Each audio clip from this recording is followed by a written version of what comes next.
Hello बच्चों, let's read the question. Question says a charged particle moves through a magnetic field in a direction perpendicular to it. Then A speed of the particle remains unchanged. B direction of motion of the particle remains unchanged. C acceleration of particle remains unchanged. And D velocity of the particles remain unchanged. तो अब suppose कीजिए ये हमारा magnetic field है, इस reason में लाई कर रहा है ये मैग्नेटिक फील्ड, और मैग्नेटिक फील्ड में हमने चार्ज पार्टिकल को मूव कराया. It is moving in the perpendicular direction.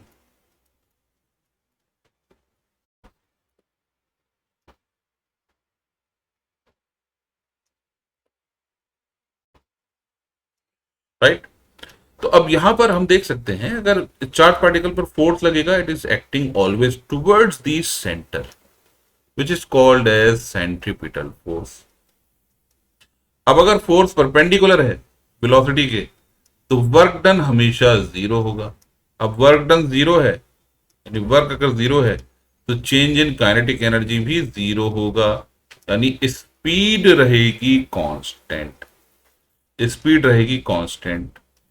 लेकिन इसका जो डायरेक्शन है वो कंटिन्यूसली चेंज हो रहा है, तो इसका मतलब वेलोसिटी इज नॉट कांस्टेंट, यानी vector V is not constant because it is continuously changing its direction. और एक्सेलरेशन का डायरेक्शन वही होगा जो फोर्स का होता है. तो फोर्स का direction is continuously changing, it is always directed towards the centre. But अभी ये राइट हैंड साइड है, फिर डाउन है, फिर लेफ्ट है, फिर अप है. इसका मतलब force is also not constant in direction. तो वेक्टर के फॉर्म पे ये कांस्टेंट नहीं है.